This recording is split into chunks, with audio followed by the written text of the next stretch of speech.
All right. First confession from the back seat as a country boy. Where do we start? Kind of like I said, we're freelance and we're just gonna pick an early topic and go from there. Let's go with I got a few topics written down, but I wanted to be a good one, the introduction. Um I'll start with something like just the value of a dollar. Value of a dollar. I grew up on a farm, and I got to tell you, farm life is hard. Meaning from feeding the animals to cultivating the land, the crops, the early mornings up. The animals got to be fed before you get fed. The animals got to be put to rest before you go get rest. So it was a hard life. I mean, we were pretty poor, but we grew up, like I said, just harvesting animals and working on the farm. I remember working for this man. I got to tell you, I'm a country boy, so this man we considered our grandfather, but he was not. It was my uncle's dad, and all the kids called him granddad, and he owned the farm. And I'll say his name, Sam Lane. Rest in peace. If that's where you went, if not, oh well.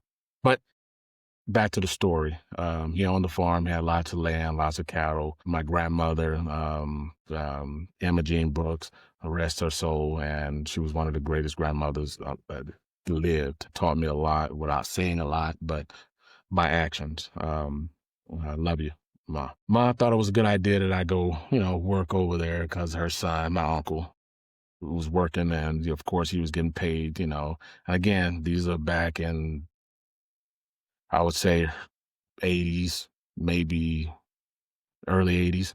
I was a kid. So in the South, you work basically to earn your keep. So I'm gonna say this, no holds bar.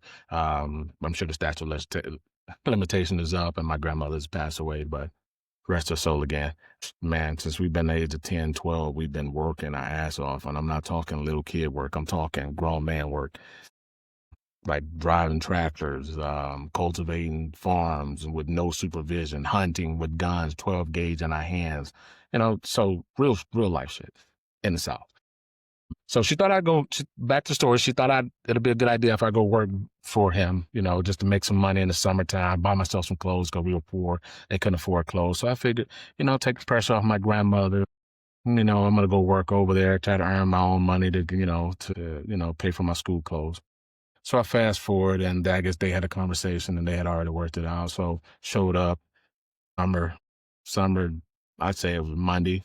So over there, you show up about 5:45 because the cattle's got to be fed and the whole nine. So I'm feeding cattle, driving freaking tractors.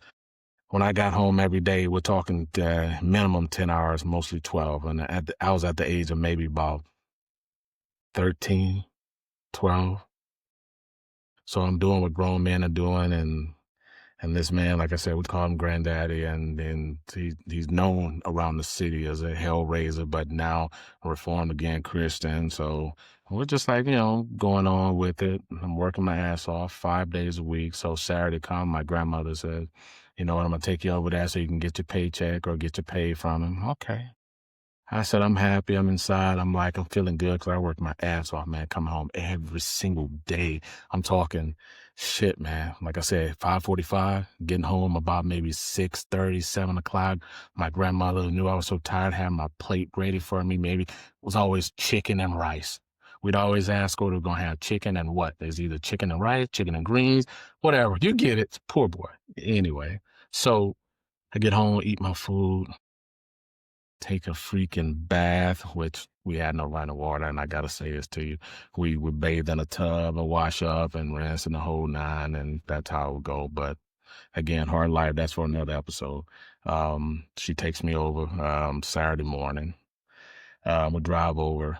We're in this old beat up jalopy that my grandmother had inherited from someone, but she took it and we did what we had to do. So we drove over, and she says, I'm going to wait in the car. So I go inside. And they say, oh, yeah, he's in the back. Basically his wife is in the other room. Oh, Tony, they call me Pop. Pop is my nickname, by the way.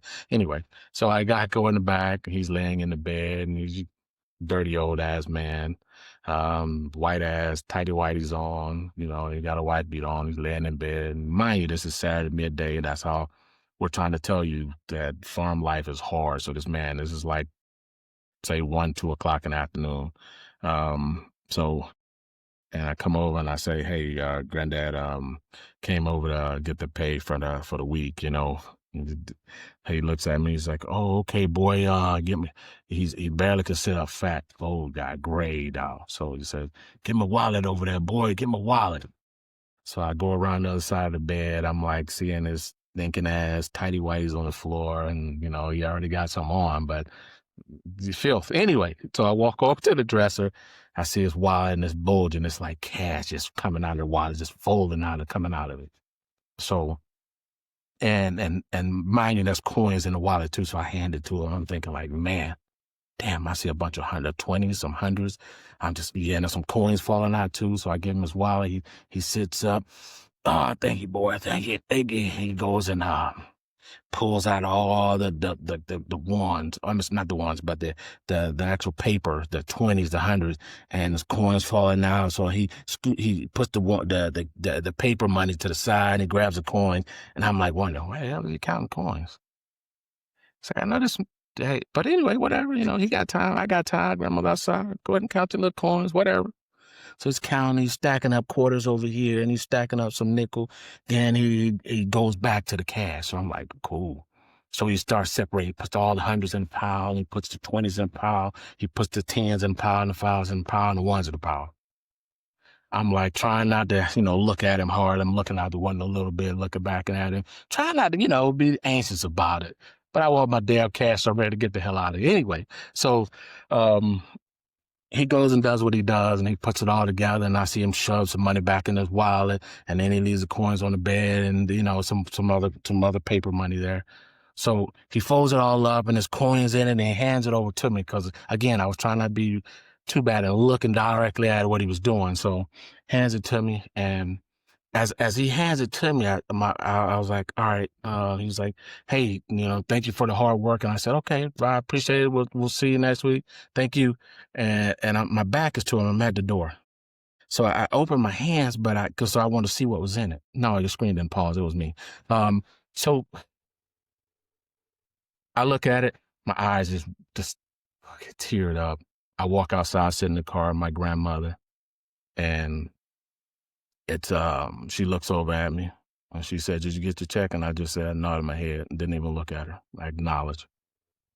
So she noticed I didn't talk all the way right to the house, and she got there. She was like, what happened? Because she knew by then that I'm a happy kid. I'm always talking to her. It's my grandmother. I was like, Grandma. I said, well, I didn't say that. I said, Ma, because we called her Ma. Ma, I'm not going back over there. Screw him. And I'm just not going. So I don't care who tells me. I'm not going over there. After that, she looked right at me. She didn't mind my language or what I said. She said, why? And I balled my hand, balled with the cash, put it in her hand and gave it. It was dollars. I did grown man work for dollars and some cents. This fool counted out some cents. Dollars. Not a 10, not a 20. Dollars and cents. You want to talk about mad? It gave me enough fuel that I felt like if I ever was in that man's presence again, that old man's presence again, I would put hands on him. I would put hands on him. To this day, I still would put hands on that old man. And you see this on my shirt? I am a forgiving man, but that was wrong. That was completely wrong. Lesson to this story is this. Agree to whatever you're going to do up front. And parents, if your kid is doing something, teach them that. Dollars, man. I told my two oldest daughters this story. They know the value of a dollar because their dad learned the value of a dollar because of his hard work and somebody screwed him over. That old man. Sam Lane, fuck you. But anyway, lessons to be learned from that. And you got it straight from my mouth. Stories from the backseat of a country boy. Hope you guys enjoyed that. Thank you.